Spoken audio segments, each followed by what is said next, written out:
Deutschland gegen Österreich, Masse gegen Klasse? Während Deutschland bei der industriellen Effizienz und den Billigpreisen weltweit dominiert, setzt Österreich auf das AMA-Gütesiegel und strenge Bergbauernstandards. Aber rechtfertigt das wirklich den massiven Preisaufschlag im Supermarkt? Wir schauen heute ganz genau auf die Rückseite der Verpackungen. Wo steckt mehr Chemie drin und wo bekommst du echte Qualität für dein Geld? Wer diesen Check nicht kennt, zahlt am Ende doppelt drauf. Und Leute, ihr habt es so gewollt. Nach unserem Schweiz-Vergleich sind die Kommentare explodiert. Ihr wolltet unbedingt wissen, wie es bei unseren österreichischen Nachbarn aussieht? Euer Wunsch ist mir Befehl. Wir schauen heute hinter die Kulissen von Biller, Hofer und Co. Und Leute, wenn euch diese aufwendigen Analysen helfen, beim Einkauf echtes Geld zu sparen, dann zeigt mir das gerne mit einem Hype, also dem Super Thanks Herz direkt unter dem Video. Jede Unterstützung sorgt dafür, dass wir diese Laborchecks weiterhin unabhängig durchführen können. Starten wir mit dem Offensichtlichen. Wer in Österreich Urlaub macht, sucht vergeblich nach dem blau-gelben Aldi Süd-Logo. Stattdessen findet man an jeder Ecke Hofer. Aber lass dich nicht täuschen. Hinter Hofer steckt zu 100% Aldi Süd. Gleiche Regale, gleiche Logistik, fast das gleiche Design. Aber sind es auch die gleichen Produkte? Schauen wir uns ein Grundnahrungsmittel an. Die Milch. In Deutschland bekommst du bei Aldi oft die Standardmilch aus industrieller EU-Landwirtschaft für einen Kampfpreis. Bei Hofer in Österreich hingegen dominiert das Label Zurück zum Ursprung. Der Check zeigt, während die deutsche Milch oft lange Transportwege hinter sich hat, setzt Hofer massiv auf regionale Bergbauernqualität. Das ist kein Marketing-Gag. Die Standards für Tierwohl und Fütterung sind in Österreich gesetzlich strenger als der EU-Durchschnitt. Das Ergebnis beim Preischeck? Die Hofer-Milch ist oft bis zu 50% teurer als das deutsche Pendant. Hier ist die harte Realität. Du zahlst in Österreich nicht nur für das Alpenpanorama. Du zahlst für ein System, das Industrieware weitestgehend aus den Regalen verdrängt hat. In Deutschland regiert der Preis, in Österreich die Regionalität. Aber rechtfertigt das jeden Aufschlag? Bei den nächsten Produkten wird es nämlich richtig schmutzig. Wenn du dachtest, bei den Lebensmitteln wird es teuer, dann halt dich jetzt fest. Wir gehen in die Abteilung für Hygiene und Kosmetik. Hier treffen wir auf die Giganten DM und Bipa. Der Schock kommt sofort bei den Markenprodukten. Nehmen wir ein ganz normales Deo oder ein Shampoo einer bekannten Weltmarke wie L'Oreal oder Nivea. In Deutschland zahlst du bei Rossmann oder DM oft einen stabilen Aktionspreis von unter 2 Euro. In Österreich? Da steht oft eine D-Reihe vor dem Komma. Für das exakt gleiche Produkt, gleiche Flasche, gleiche Inhaltsstoffe, oft sogar aus dem gleichen Werk in Deutschland geliefert. Warum ist das so? Die Konzerne rechtfertigen das oft mit höheren Personalkosten und kleineren Filialnetzen in Österreich. Aber mal ehrlich, rechtfertigt das einen Aufschlag von teilweise 40%? In der Branche nennt man das Abschöpfen der Kaufkraft. Man weiß, dass der Österreicher bereit ist, für seine Pflege mehr auszugeben. Ich habe mir die Inhaltsstoffe der Eigenmarken angeschaut, zum Beispiel Balea in Deutschland gegen die Eigenmarken von Bipa in Österreich. Während die Qualität oft identisch ist, klafft die Preisschere weit auseinander. Das Urteil in der Drogerie ist klar. Hier gibt es keinen Qualitätsbonus durch Alpenwasser oder Bergluft. Es ist eine reine Preispolitik auf deinem Rücken. Wer hier nicht vergleicht, wirft sein Geld förmlich aus dem Fenster. Kommen wir zum heikelsten Thema in jedem Einkaufswagen: das Fleisch. Hier trennt sich die Spreu vom Weizen und hier wird der Preisunterschied zwischen Deutschland und Österreich am deutlichsten sichtbar. In Deutschland regiert das System der Haltungsformen 1 bis 4. Du kennst das. Viel Rot und Orange im Billigsektor, wenig Grün im Premiumsegment. Die Realität in deutschen Discountern ist oft maximale Effizienz, minimale Kosten. Aber schau dir jetzt Österreich an. Dort wirst du kaum ein Stück Fleisch finden, auf dem nicht das rot-weiß-rote AMA-Gütesiegel prangt. Viele deutsche Urlauber denken, das sei nur eine nette Flagge für den Patriotismus. Aber das ist ein Irrtum. Das AMA-Siegel garantiert: geboren, gemästet und geschlachtet in Österreich. Das klingt nach Marketing, hat aber einen knallharten Hintergrund. Die Transportwege sind gesetzlich massiv begrenzt. Während deutsches Billigfleisch oft quer durch Europa gekarrt wird, darf ein AMA-zertifiziertes Tier in Österreich oft nur wenige Stunden unterwegs sein. Und jetzt schauen wir auf die Rückseite: Antibiotika. Unsere Analyse der Standards zeigt, Österreich hat eines der strengsten Monitoring-Systeme weltweit. Der Einsatz von Medikamenten zur reinen Wachstumsförderung ist hier so gut wie eliminiert. Das Ergebnis an der Kasse?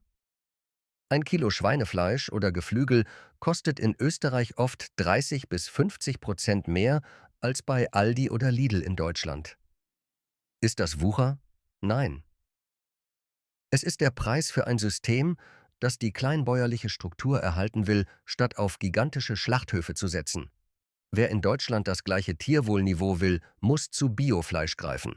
Und dann ist der Preis plötzlich fast identisch. In Deutschland kaufst du den Preis, in Österreich kaufst du das Gewissen. Aber Vorsicht, auch in Österreich gibt es schwarze Schafe bei der verarbeiteten Wurst. Und genau der schauen wir jetzt hin. Werden wir beim Durstlöschen in Österreich systematisch zur Kasse gebeten? Schauen wir uns die Fakten an. Nehmen wir den Klassiker Coca-Cola. In Deutschland ist die 1,5 Liter Flasche das ultimative Lokangebot im Discounter. Preise von weit unter einem Euro im Angebot sind keine Seltenheit. Aber in Österreich? Da reibst du dir die Augen. Selbst bei Hofer oder Lidl kostet die Flasche oft das Doppelte. Woran liegt das? Ein Grund ist die Mehrwertsteuer. Während in Deutschland auf fast alles 7% fällig werden, greift der österreichische Fiskus bei Limonaden mit satten 20% Normalsteuersatz zu. Getränke gelten in Österreich rechtlich nicht als Grundnahrungsmittel, sondern als Genussmittel. Aber es wird noch spannender, wenn wir auf die Inhaltsstoffe schauen. Kennst du den Alpenklassiker Dudler? Ein Vergleich der Rezepturen zeigt, viele Getränke in Österreich enthalten deutlich mehr Zucker als ihre Pendants in Deutschland. Während Deutschland durch Druck auf die Industrie den Zuckergehalt schrittweise senkt, bleibt Österreich oft bei der traditionellen zuckersüßen Variante. Du zahlst also mehr Geld für, Hand aufs Herz, mehr ungesunden Industriezucker. Und seit 2025 gibt es noch eine Hürde für deinen Geldbeutel: das Einwegpfand. Österreich hat nachgezogen und verlangt jetzt 25 Cent Pfand auf jede Plastikflasche und jede Dose. Das Problem für Grenzgänger: deutsche Pfandflaschen werden in Österreich nicht zurückgenommen und umgekehrt auch nicht. Wer also im Urlaub deutsch bunkert, bleibt in Österreich auf seinem Plastikmüll sitzen. Die Strategie der Konzerne ist klar: in Deutschland wird über die Masse und den Preis verkauft, in Österreich über die Steuer und den Zuckergenuss. Mein Rat: trink Leitungswasser. In Österreich kommt das oft direkt in Quellqualität aus dem Hahn, und das ist der einzige Durstlöscher, der wirklich günstiger ist als in Deutschland. Jetzt wird es süß, aber auch bitter für deinen Geldbeutel. Wir schauen uns die Abteilung an, in der Österreich eigentlich Weltmeister sein sollte: Süßwaren. Fangen wir mit dem wohl bekanntesten Exportgut an: Mannerschnitten. Manner mag man eben, so der Slogan, aber mag man auch den Preis? Hier erleben wir das größte Paradoxon: obwohl Manner direkt in Wien produziert wird, zahlst du in Österreich oft bis zu 60% mehr als in einem deutschen Supermarkt. Wie kann das sein? Die Ausrede der Konzerne: kleinere Liefermengen und höhere Logistikkosten im Inland. Aber mal im Ernst, die Fabrik steht in Wien und trotzdem ist der Weg ins deutsche Regal für den Endverbraucher günstiger? Das ist der klassische Österreich-Aufschlag bei Traditionsmarken. Aber es kommt noch dicker, wenn wir auf die Inhaltsstoffe schauen. Ein aktueller Vergleich von Foodwatch aus dem Jahr 2026 zeigt ein erschreckendes Bild bei den Rezepturen. Nehmen wir Milka oder bekannte Limonaden wie Fanta und Mezzomix. In Österreich enthalten diese Produkte oft deutlich mehr Zucker als in Deutschland, während die deutsche Politik den Druck auf die Industrie erhöht hat, den Zuckergehalt zu senken, wird in Österreich oft noch nach der alten süßen Schule produziert. Bei einer Fanta sind das in Österreich teils 2,7 Gramm mehr Zucker pro 100 Milliliter als in der deutschen Flasche. Das klingt wenig? Auf eine große Flasche gerechnet sind das massive Mengen an billigem Industriezucker, die du in Österreich teurer bezahlst. Und schau dir die Schokolade genau an. In unseren 2026er Laborchecks zeigt sich, um die Gewinnmargen trotz hoher Rohstoffpreise für Kakao stabil zu halten, trickst die Industrie. Statt hochwertiger Kakaobutter finden wir oft billige Pflanzenfette und Aromen, die echte Vanille ersetzen. In Deutschland wird Milka als aggressives Massenprodukt verramscht, in Österreich als Alpenheiligtum teuer verkauft. Doch die Wahrheit ist, in beiden Ländern kaufst du heute oft mehr Marketing als echte Qualität. Wer den wahren Genuss will, sollte die Inhaltsstoffe lesen, statt auf das lila Papier zu vertrauen. Wenn wir über Österreich sprechen, sprechen wir über Käse. Das Land ist stolz auf seine Sennereien und die Heumilchtradition. Aber schlägt sich diese Qualität auch im Preis-Leistungs-Verhältnis nieder? Schauen wir uns ein extremes Beispiel an, das 2026 die Gemüter erhitzt: Philadelphia, ein absolutes Standardprodukt. Der Preischeck ist schockierend. Während du in Deutschland bei Edeka oder Rewe im Angebot oft nur 99 Cent zahlst, steht bei Billa oder Spar in Österreich oft ein Preis von 2,49 €. Das ist ein Aufschlag von über 150%. Und jetzt kommt der Hammer. Ein Blick auf die Inhaltsstoffe verrät, dass du in Österreich nichts Besseres bekommst. Es ist die exakt gleiche Frischkäsezubereitung. Wir finden Molkenerzeugnisse, Stabilisatoren wie Guarkanmehl und Zitronensäure. In beiden Ländern kaufst du hier ein industriell optimiertes Laborprodukt. Nur in Österreich zahlst du dafür den Luxuszuschlag. Aber es gibt auch die andere Seite. Gehen wir zum Bergkäse. In Deutschland findest du im Discounter oft Bergkäse für unter 10 € das Kilo. Doch Vorsicht! Unsere Analyse zeigt, das ist oft junger Käse, der kaum Reifezeit gesehen hat und aus Standardmilch besteht. In Österreich hingegen ist Bergkäse ein geschütztes Kulturgut. Wenn du dort einen echten, über 12 Monate gereiften Käse kaufst, zahlst du zwar 25 bis 30 € pro Kilo, aber du bekommst echte Rohmilchqualität ohne Zusatzstoffe.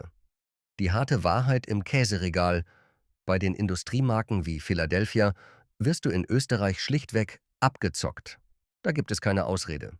Aber bei den traditionellen Sorten bietet Österreich eine Qualität, die Deutschland in der Masse gar nicht liefern kann. Mein Rat: Finger weg von den Industriemarken im Ösi-Regal. Wenn du in Österreich Käse kaufst, dann kauf das Original vom Bauern. Alles andere ist rausgeschmissenes Geld. Früher war es einfach. Wer nach Österreich fuhr, hat leere Dosen einfach im gelben Sack entsorgt. Doch seit 2025 ist alles anders. Österreich hat das Einwegpfand eingeführt. Und 2026 zeigt sich das ganze Ausmaß des Chaos für Grenzgänger. Auf jeder Plastikflasche und jeder Aludose in Österreich liegen jetzt 25 Cent Pfand. Das Ziel? Eine Sammelquote von 90% bis 2027. Ein edles Ziel für die Umwelt, aber ein Albtraum für deinen Geldbeutel, wenn du zwischen den Ländern pendelst. Denn hier schnappt die Falle zu: deutsches Pfand ist in Österreich wertlos. Und umgekehrt. Hast du eine Flasche mit dem deutschen DPG-Logo? Der österreichische Automat bei Hofer oder Billa wird sie eiskalt ausspucken. Hast du eine Dose mit dem österreichischen Pfandsymbol? In Deutschland bekommst du dafür keinen Cent zurück. Wer also denkt, er könne seinen Müll einfach über die Grenze mitnehmen und dort einlösen, der irrt sich gewaltig. Du bleibst auf den Kosten sitzen. Schlimmer noch: in Österreich dürfen ab diesem Jahr nur noch Gebinde mit dem offiziellen Pfandlogo verkauft werden. Wer also noch Altbestände ohne Logo im Keller hat, bekommt dafür nirgendwo mehr Geld zurück. Und Achtung bei der Lagerung: in Österreich sind die Automaten zickig. Wenn du die Dose leicht zerdrückst, um Platz im Auto zu sparen, erkennt der Sensor das Logo nicht mehr. Und deine 25 Cent sind weg. In Deutschland sind die Scanner oft toleranter, aber das österreichische System verlangt Präzision. Die Strategie dahinter: man will die Rohstoffe im eigenen Land halten. Aber für dich bedeutet das, dein Auto wird zum rollenden Müllsortierer. Wer hier nicht aufpasst, zahlt pro Kasten Getränke 6 € Strafgebühr, nur weil er das falsche Logo im falschen Land abgeben wollte. Ein System, das die Umwelt schützt, aber die Grenzgänger gnadenlos abkassiert. Kaffee ist in beiden Ländern ein Heiligtum. Aber wenn du den Preis im Supermarkt siehst, fragst du dich, stecken in der österreichischen Packung etwa Goldbohnen? Schauen wir uns die Fakten für 2026 an. Ein Kilo Markenkaffee von Chibo oder Edusho kostet in Österreich oft zwischen 17 und 20 €. In Deutschland? Da bekommst du die exakt gleiche Packung im Angebot, oft schon für 10 bis 12 €. Jetzt wird es völlig verrückt. Deutschland hat eine eigene Kaffeesteuer. Pro Kilo Röstkaffee kassiert der deutsche Zoll 2,19 €. In Österreich gibt es diese Steuer überhaupt nicht. Theoretisch müsste der Kaffee in Österreich also über 2 € günstiger sein als in Deutschland. Die Realität? Er ist massiv teurer. Warum? Die Konzerne nutzen das Image der Wiener Kaffeekultur. Man verkauft dir die gleiche Bohne in Österreich als Premium-Genussmittel, während sie in Deutschland als aggressives Massenprodukt über den Ladentisch geht. In Österreich gilt auf Kaffee zudem der Normalsteuersatz von 20% Mehrwertsteuer, während die Bundesregierung 2026 die Steuern auf Grundnahrungsmittel wie Milch gesenkt hat, bleibt Kaffee ein teures Vergnügen. Und schau mal genau auf die Rezeptur. In Österreich findest du oft spezielle Wiener Röstungen. Unsere Analyse zeigt, diese sind oft einen Tick dunkler und säureärmer, perfekt für die Wiener Melange.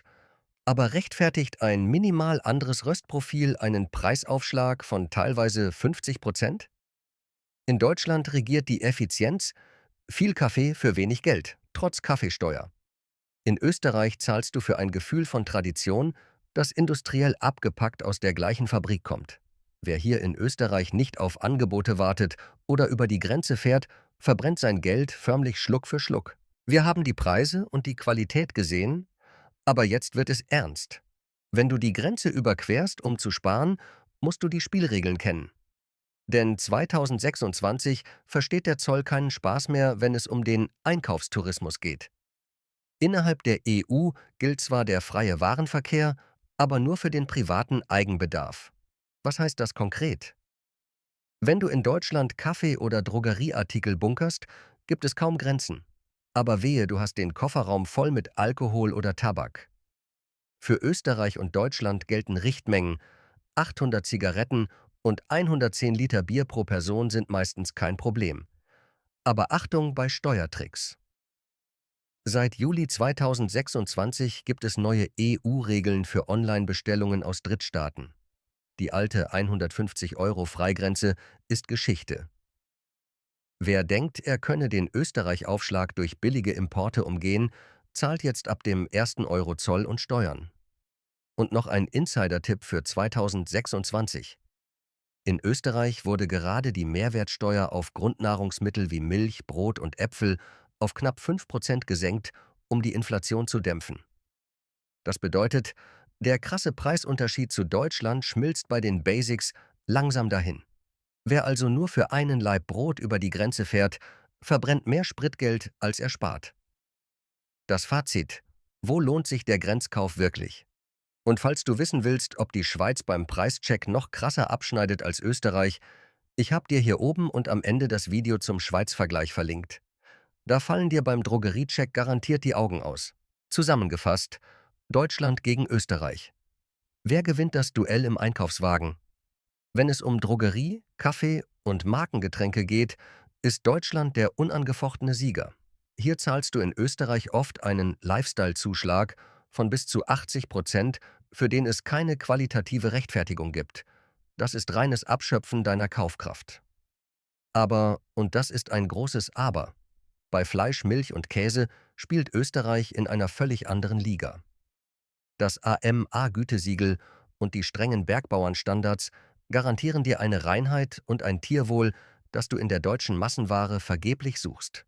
Hier ist der höhere Preis eine Investition in deine Gesundheit und in eine faire Landwirtschaft. Mein Rat an dich: Bunkere deine Vorräte in Deutschland, Aber kauf deine frischen Lebensmittel im österreichischen Original. Dein Körper und dein Gewissen werden es dir danken. Was denkt ihr?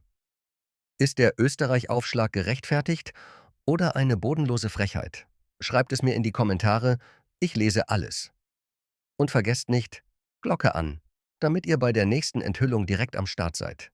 Bleibt wachsam, bleibt gesund und bis zum nächsten Mal bei Unter Beobachtung.